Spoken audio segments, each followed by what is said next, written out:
Please, everyone, join me in welcoming the great Mr. Hideo Kojima.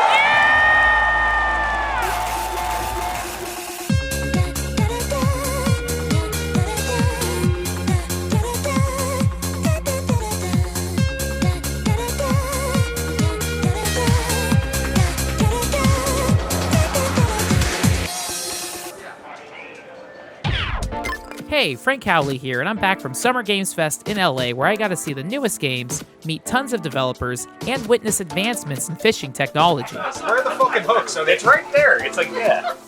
Day one of the event was Jeff Keighley's Summer Games Fest presentation, which featured some great surprises, including Scott Pilgrim EX, the sequel to the original beat-em-up with Anamanaguchi and Tribute Games back again. Capcom blew us all away with the premiere of Resident Evil 9 Requiem, where we return to Raccoon City. Studio RGG showed Stranger Than Heaven, previously known as Project Century, which is their 1940s action-adventure featuring the beat-em-up gameplay from Yakuza with the detective elements of Judgment. I'm very excited. Another surprise from SEGA was Sonic Racers, featuring Hatsune Miku, Ichiban from the Yakuza series, and Joker from Persona. After, I went to the IO Interactive Showcase, where they featured 007 First Light, Mind's Eye, and a new Hitman level featuring Mads Mikkelsen's character from Casino Royale. Mads Mikkelsen wasn't the only prestigious actor there. I saw David Bateson, the voice of Agent 47. And just to be cautious, I didn't stand under any chandeliers or try any drinks, just to be safe. After, I met up with Danny at The Mix, a great indie game showcase.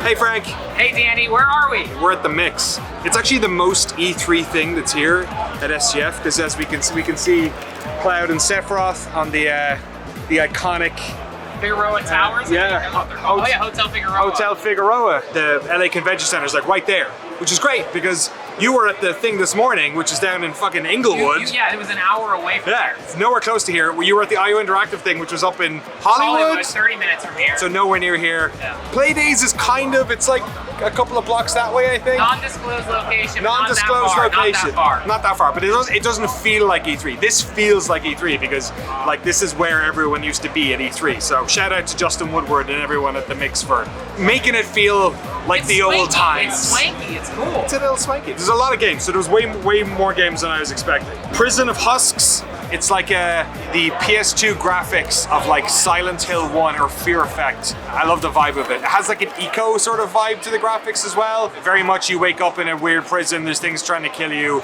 Souls-like combat. Death Howl is one that I really love. So the art style, Frank will put up some gameplay. It'll be easy. Frank, look, that's what it looks like. Doesn't it look nice? That's so cool. It looks amazing. It looks beautiful. So it takes place in like this like prehistoric lady whose like son died in her arms, and then she goes into this weird like grief spiral world. The combat is kind of turn-based into the breachy. The music and the art style and the sound design is like super just weird and evocative and like, I don't know, fucking primal. It feels really fucking primal. So I really like that one. Pigface is very funny. It's a first-person game. It's kind of like Condemned with like the physics of Dark Messiah of Might and Magic. You know, you could make the orcs slip and shit. It was like that, but like super gory. It's like Postal and Condemned had a baby, and then Arcane back in like the late 90s made it. Very rudimentary first-person shooter, but I just like the vibe of it. It was good fun as well. Video games. Day 2 was the start of Playdays, which is the special press event to try out new games and mingle. The first game I played was FBC Firebreak, Remedy's first multiplayer game set in the Control universe. I was able to interview the director. Hey, my name's Mike Hanna. I'm the game director on FBC Firebreak with Remedy. FBC Firebreak is a 3-player cooperative first-person shooter set in the oldest house, which of course is the same location from the game Control. We're a spin-off of that game. What does it feel like to be working on Remedy's first multiplayer game? Very overwhelming, very wild. It's like, of course, like not something that Remedy is known for yet. We hope after June 17th we come out, we kind of start to expand what it means to be Remedy.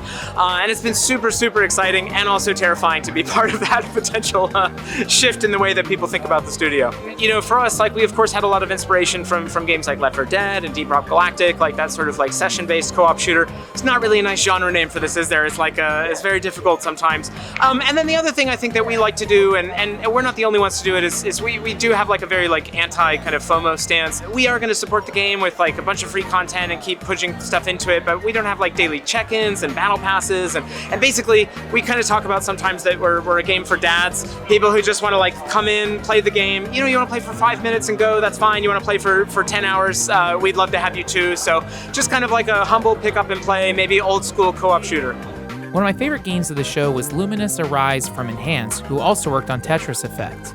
It's a re-envisioning of the classic PSP puzzle game, but now with even more breathtaking visuals and awesome music. I picked up the controller and got into an immediate flow state, and I can't wait to lose hours and hours and hours of crushing blocks set to trippy music. It's fantastic. The absolute highlight was Capcom, who stole the show. We got to see exclusive gameplay footage of Resident Evil 9 Requiem. It felt in line with the creeping survival horror of Resident Evil 7, but now you can freely switch between first and third person anytime. It was spooky, and I can't wait to see more of it.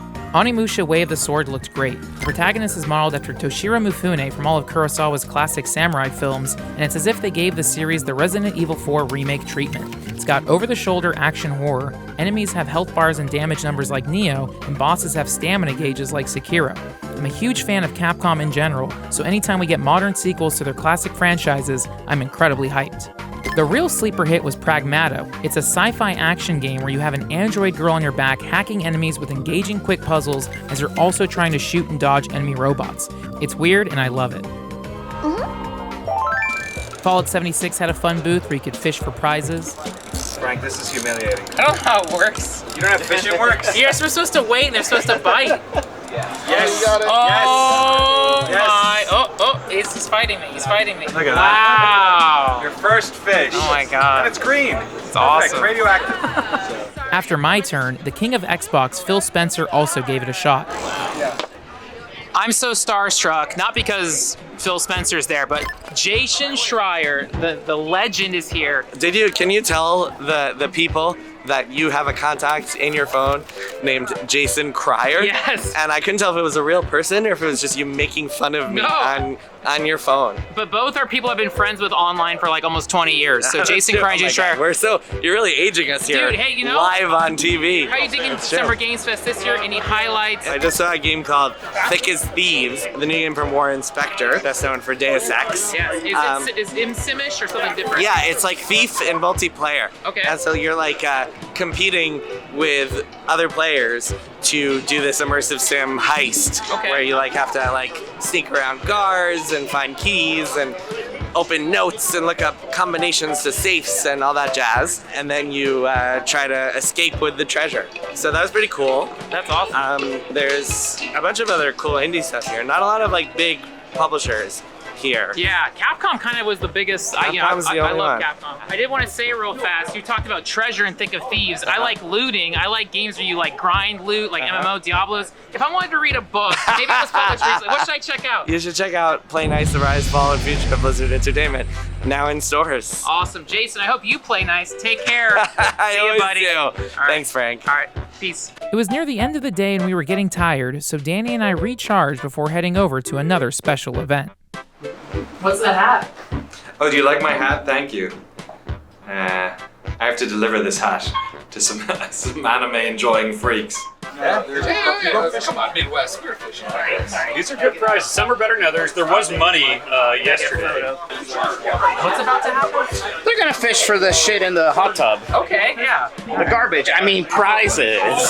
He's fishing for prizes at the Tenno Tub brought to you by Warframe. I was told I should have got a fake plastic hook instead of an actual fishing hook. Hook it in like that. Oh! That is animal crime!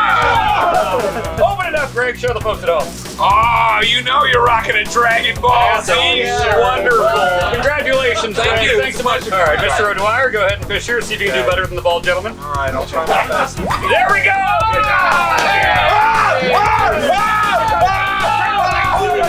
Take both. Use it. That's the guy. Not good. So we found both of these in the Airbnb couch. It's a half open thing of Play-Doh and a chocolate bar. It's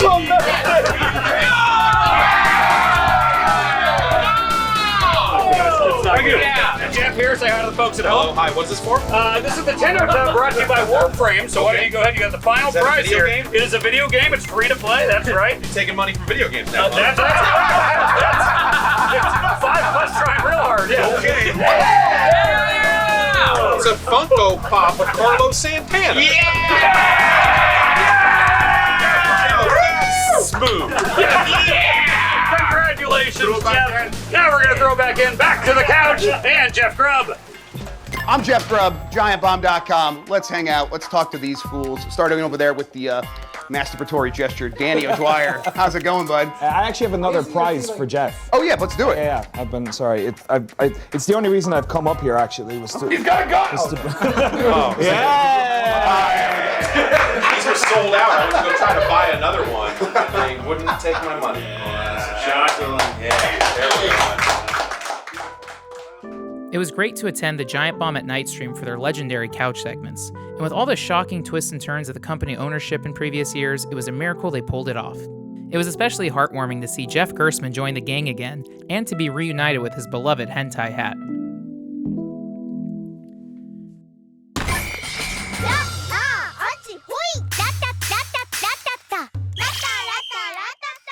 For my final day at Summer Games Fest, I saw a few more games I loved.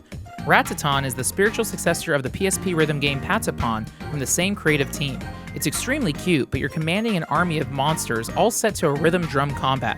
It takes a minute to learn, but once it clicked, I was hooked, and I'm eager to play it more when it launches July 24th. I was also super impressed with Ninja Gaiden Ragebound, developed by the Game Kitchen, the same team that made the Blasphemous series. It's got great combat and platforming with gorgeous pixel art. They nailed it. At SEGA, I played Shinobi Art of Vengeance, which has a hand-drawn animated look with very fun combat and Metroidvania search action. If you like 2D ninja games, this is going to be the best summer ever. I also got to play Sonic Racing CrossWorlds. Incredible. I set the language to Japanese, so I had Cream the Rabbit going, Ganbarimasu! So I love it. But they gave me a poster with Hatsune Miku. It's the best art. I'm going to frame this. I need to put it in my car because I'm clumsy and I crumble stuff, so this is the best convention swag, the best swag of I almost called it E3. Best swag of E3 2025 Hatsune Miku's Sonic Racing poster. The game itself was very good. I'm excited for Hatsune Miku, Ichiban, Cream the Rabbit, Amy Rose the Rabbit, hopefully Rouge the Bat, many animal creatures. We don't know what's gonna be in there, but I got a poster. Yeah, that is beautiful. Shout out Sega. A few more quick highlights as I scanned the floor before leaving. I got to play Spine, which is a European love letter to gun fu films like Hard Boiled and John Wick, and 360-era action games like Stranglehold and Wed. This grindhouse pulpy action game is still in the middle of development, but I love all its clear influences and the direction already. Blumhouse Games also impressed me with Crisol, Theater of Idols, a gothic horror survival first-person shooter in the style of BioShock. This came out of nowhere, but I'm super interested. Be sure to wishlist this and all the games mentioned. And there were a lot of games mentioned. After 3 days of showcases, demos, parties, and praising developers, I even told Capcom's Onimusha team how much I love their games. Capcom Ichiban. I was ready to go back home to my vault and recharge. Thanks once again to Jeff Keighley, all the publishers for showcasing their games, the PR teams for organizing appointments, to Danny O'Dwyer, Giant Bomb, NoClip supporters, and The Mix. No conventions complete without swag. We got free tuna sandwiches. Carlos, what you got? Tuna sandwich. Free tuna sandwich. Eating at The Mix. Free tuna sandwich. Eating at The Mix. Go. This is Frank Howley. Thanks for watching.